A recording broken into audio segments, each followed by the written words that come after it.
Hey everyone, how's it going? I hope you're all faring okay through this crazy time. Worldwide, a pandemic. Who would have thought? Never did I think we would see something like this. I just wanted to take a few minutes to talk to you about advocacy for yourself, for your loved ones, for your health during this time of pandemic, and just in general. I can't stress enough the importance of being your own advocate. Certainly right now, and going forward, I think it really became clear to me this weekend when a friend of mine had a life-threatening emergency, and his mom gave me a call, and I rushed over there, and he was pretty sick. He had something serious going on, and I didn't feel 100% comfortable transporting him to the hospital myself. So we called the local police department and requested an ambulance. And the dispatcher said, I'm going to have to check with my supervisor. I was like, whoa, wait a second. This is a life-threatening emergency. We need an ambulance. But sure enough, I did get to speak with the supervisor. I explained the situation, and he explained to me, yes, indeed, they would be sending an ambulance, but they wouldn't be sending a patrolman because my friend wasn't, in imminent danger. He was responsive and he was coherent at that time. They weren't going to be sending a patrolman out because they didn't want to risk any type of exposure. I explained to him that this situation was not in any way, shape, or form COVID related, but nonetheless, they weren't going to send a patrolman, which I understood. He did explain that it was probably going to be a little bit of time. They were going to do their best to get an ambulance out as soon as possible, but they couldn't make any guarantees. And that kind of made me do a little second guess about, had I made the right decision. So sure enough, we waited probably 20 minutes. In the meantime, we had called my friend's physician and to try and get him on the phone to see if we could get some advice and hopefully avoid the ER altogether. But they never called back. And about 30 minutes after the time that I got there, the ambulance still hadn't arrived. And we decided that we were just going to put him in the van and get him to the hospital. And as we were backing out of the driveway, the paramedics pulled up. And I said, listen, he's already in the van. We are on our way. Is that the best course of action at this point? And the ambulance driver said, yes, absolutely. He apologized that he said they were in the midst of covering a 140 square mile area and that it's just that crazy of a time right now, that nothing is really guaranteed. So sure enough, we made our way to the hospital, thankfully, got there safely, and there was nobody there. My friend was really one of the only patients, thankfully, because there wasn't any risk of exposure in that regard.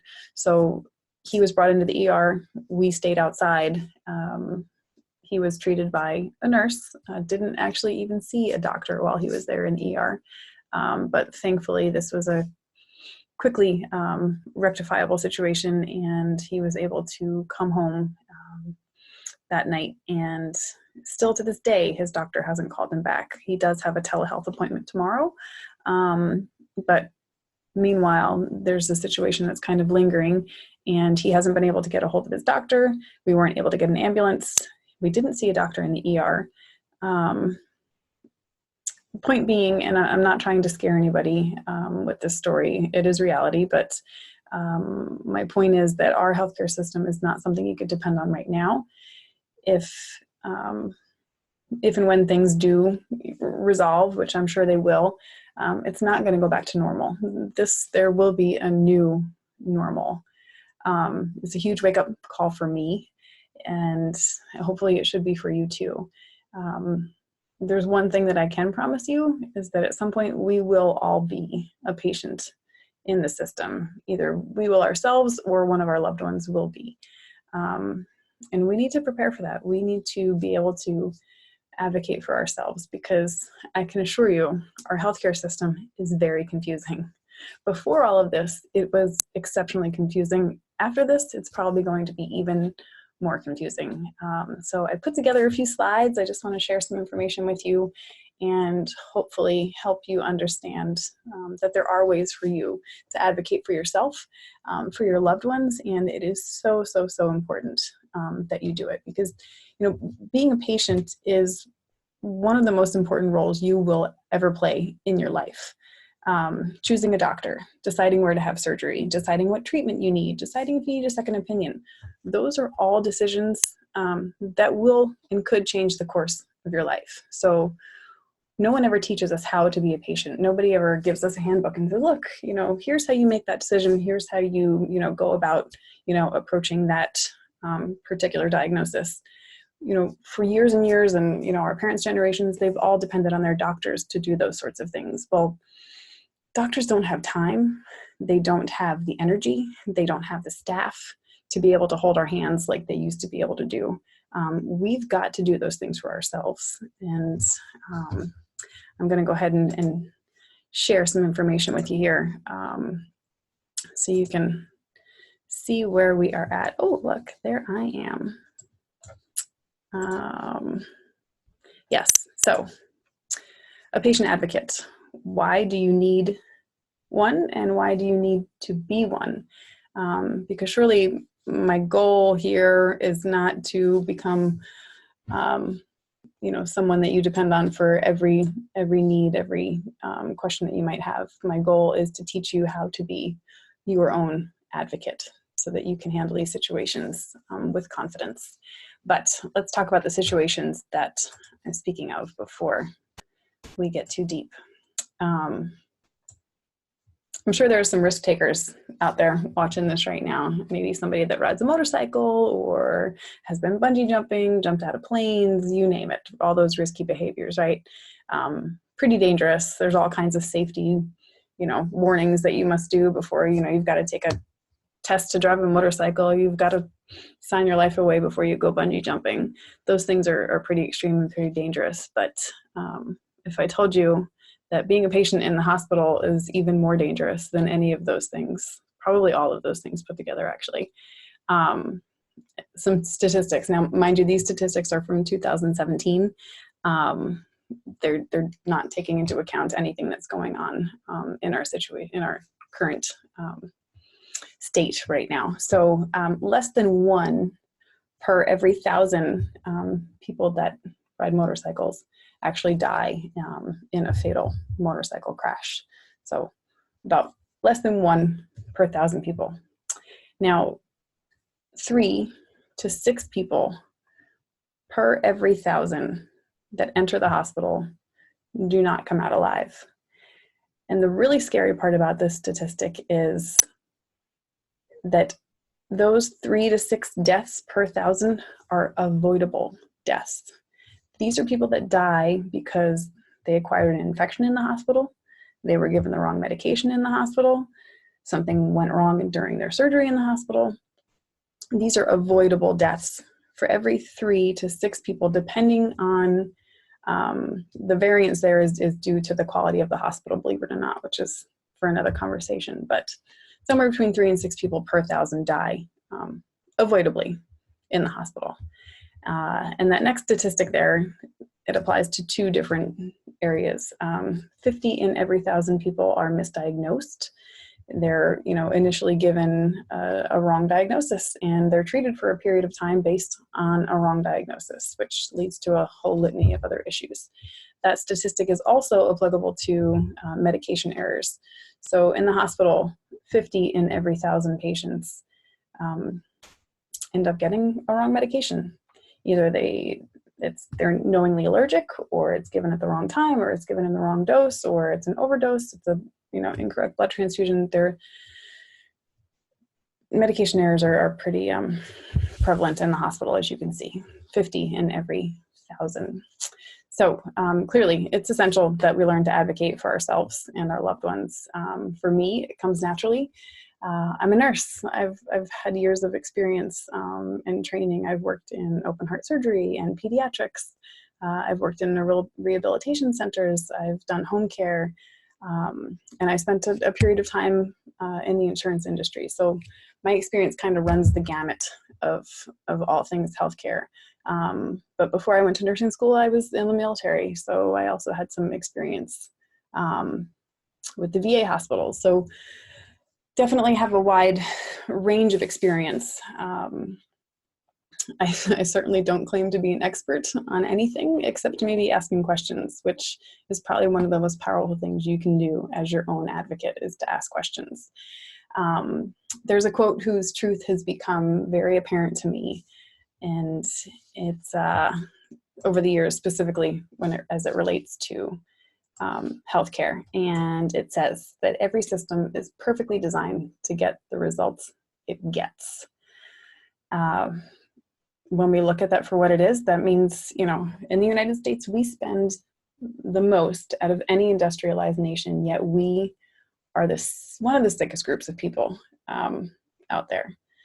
It just doesn't make sense. We're clearly missing something here. We're not doing something right, and I have my opinions about what that could be. People are living longer. There's no doubt. Yes, people are living well into their 80s, but are they living better? And I would argue that that's probably not the case. It's not a conversation that our doctors are always willing to have with us. Quality of life, quantity of life, but it's an important conversation, and it's one that once you have that confidence and you're comfortable, having these discussions, it'll come naturally, and you'll be able to make sure that you're getting the care, the type of care, and the quality of care that you deserve. Our system is not built to benefit or respect the person receiving care. Unfortunately, this is very true. We've all experienced kind of that patriarchal, egotistical doctor or healthcare system that really drives home the fact that they know what's best for the patient. I have a friend of mine who is in the midst of something that is very similar to this. She's the mother of 2 beautiful girls, and her youngest daughter has been having some pretty significant challenges recently, and they all seem very random, but in fact, she knows in her heart that they are connected. And the doctors have told her, just relax. You're a new mom. It's just anxiety.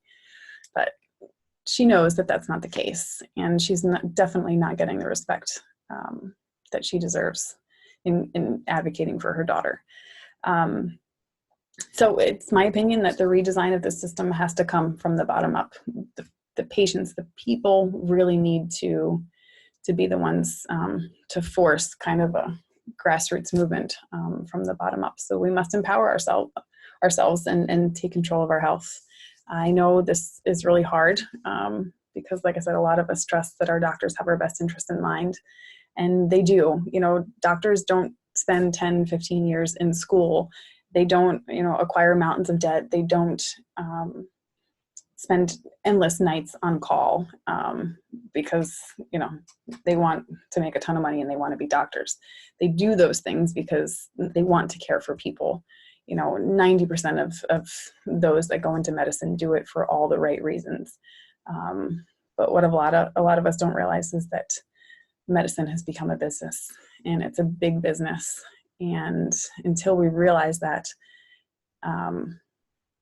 we're really going to be at a loss, and we're not going to be successful in redesigning that system. So I just put together this little slide here quick so we can understand a little bit more about that business. Down the road, I'll probably do a little more detailed video. If this one lands well, I'll consider doing some more, but suffice it to say for now that basically doctors get paid by insurance companies. So therefore, insurance companies have significant influence on the amount of time a doctor can offer, the treatments a doctor can offer.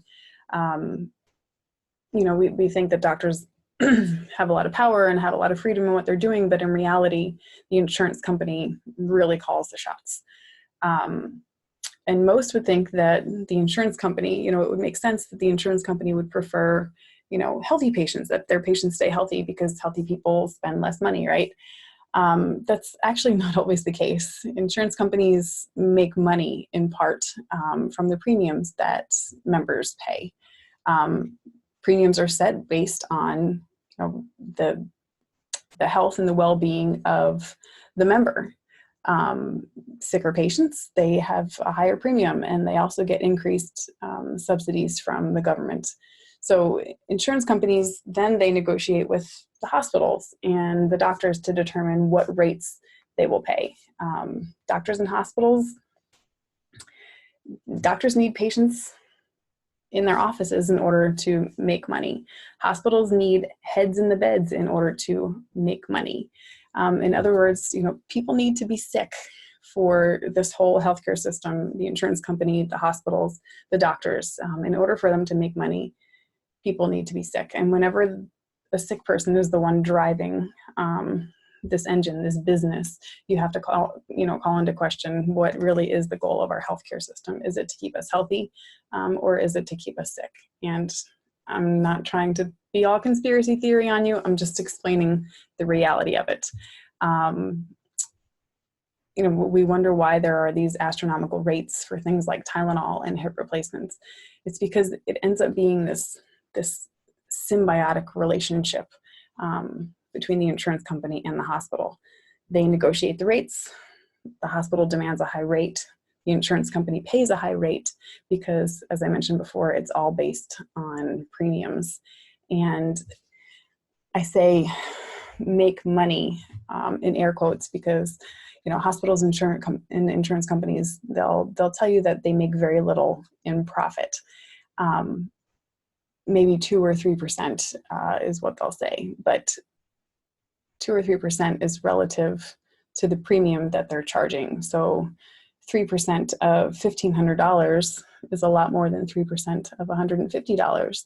So it makes sense if insurance companies have sick patients for which they can charge expensive premiums, because that makes their profit margin a little bigger.